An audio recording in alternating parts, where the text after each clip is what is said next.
أعوذ بالله من الشيطان الرجيم بسم الله الرحمن الرحيم তোমরা কেমন আছো? আলহামদুলিল্লাহ। হাফিজি পড়তে গেলে কিছু নিয়ম কানুন আছে, এগুলো আমাদের সুন্দর করে শিখতে হবে। এগুলো যদি আমাদের শেখা না থাকে তাহলে কিন্তু আমরা কোরআন শরীফ সুন্দর করে পড়তে পারবো না। ঠিক আছে? আজকে আমি ব্ল্যাক বোর্ডের মাধ্যমে তোমাদেরকে নুন সাকিন এবং তানবিনের কায়দা সম্পর্কে কিছু আলোচনা করব। আমরা কি সবাই জানি নুন সাকিন কাকে বলে? জি। অনেকে হয়তো জানো না। নুন সাকিন এই যে দেখো,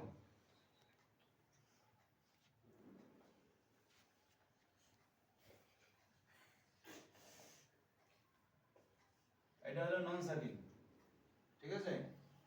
আর এটা হলো দুই জবর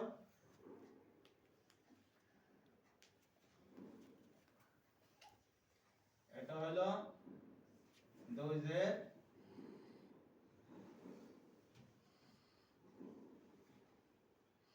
এটা হলো দুই পেশ, ঠিক আছে?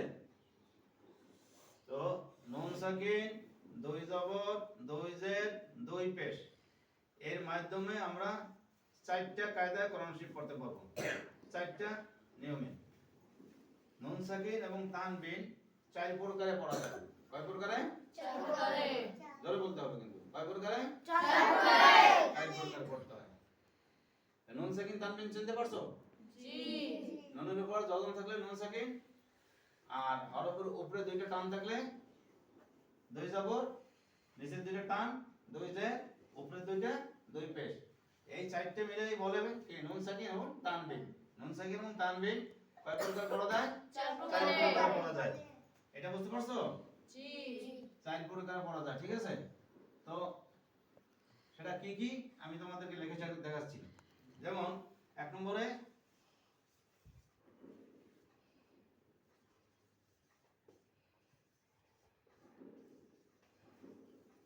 ইকলাব, ঠিক আছে? দুই নম্বরে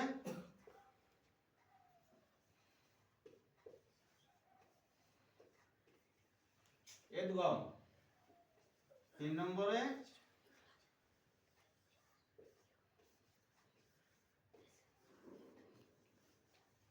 ইজহার, আর চার নম্বরে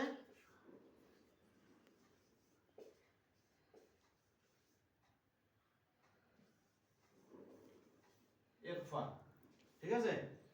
ওই নুন সাকিন এবং তানবিন কয় প্রকারে পড়া যায়? চার প্রকারে। বলো, নুন সাকিন এবং তানবিন চার প্রকারে পড়া যায়। নুন সাকিন ও তানবিন চার প্রকারে পড়া যায়। এক নম্বরে ইকলাব, এক নম্বরে ইকলাব, দুই নম্বরে ইদগাম, দুই নম্বরে ইদগাম, তিন নম্বরে ইজহার, তিন নম্বরে ইজহার, চার নম্বরে ইখফা। চার নম্বরে ইখফা। এই নুন সাকিন তানবিন যতক্ষণ পর্যন্ত তোমার আয়াতে না আসবে ততক্ষণ পর্যন্ত তুমি কোরআন শরীফ শুদ্ধ করে সুন্দর করে পড়তে পারবা না। এবার দেখো, নুন সাকিন এবং তানবিন চার প্রকারে পড়া যায়। এটা নুন সাকিনের পরে, প্রথম আসে নুন সাকিন। নুন সাকিনের পরে যদি ইকলাবের হরফ বা আসে, কি ইকলাবের হরফ বা আসে, তাহলে ওই নুন সাকিন এবং তানবিনকে মিমের দ্বারা পরিবর্তন করিয়া গুণনা করিয়া পড়িতে হয়, ঠিক আছে? আমি একটা মিসাল দেখাই। যেমন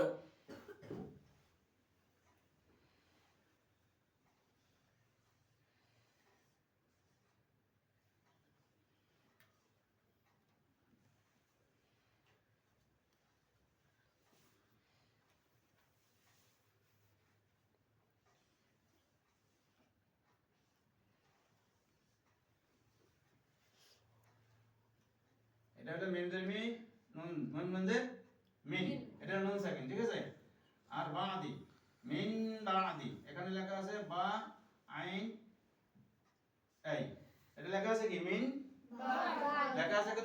বাদি।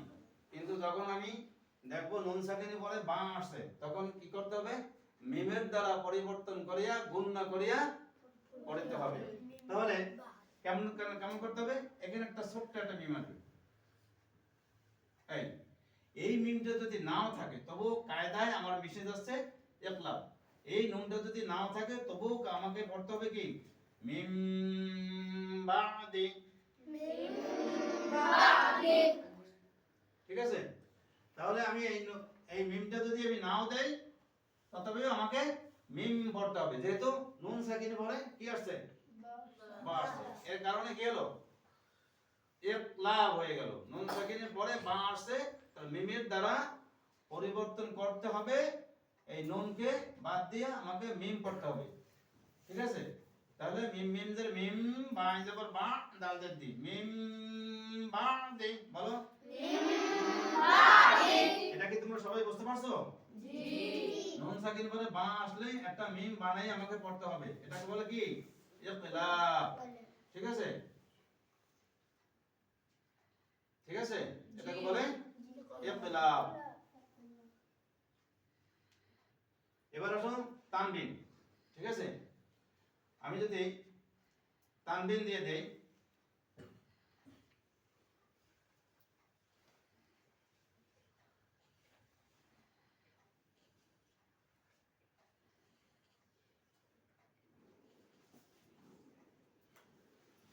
লানাস, এটা কি তানবিন না, আইনের উপরে এটা কি তানবিন না, লানাস ফাআম বিন।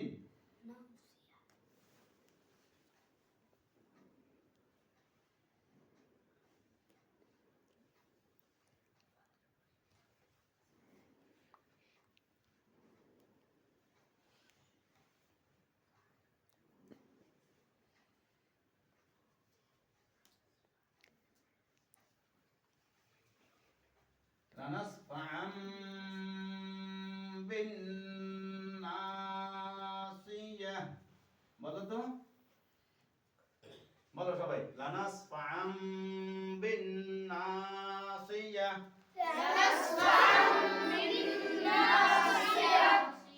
এটা পরে আমি এটা এটা দিলে বলে আমি শেষ করব।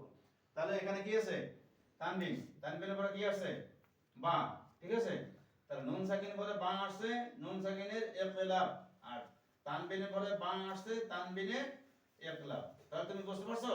জি। যে নুন সাকিনের পরে বা আসলে সেখানে একটা মিমের দ্বারা পরিবর্তন করে গুণনা করতে হবে, মিম বা দি। আর তানবিনের পরে বা আসলে কি করতে হবে, এখানেও আমাকে মিম না থাকলেও মিম আমাকে বানাইয়ে পড়তে হবে। লানাস ফাআম বিন নাসিয়া। বুঝতে পারছো সবাই? জি। আজকে আমরা এই নুন সাকিন তানবিনের কায়দা এতটুকু শিখাইলাম, আমরা সবাই সুন্দর করে শিখবো। ঠিক আছে, আগামীকালকে আবার যারা যারা তোমরা শিখছো তোমাদের কাছ থেকে আমি শুনবো কিভাবে তোমরা শিখছো। ঠিক আছে।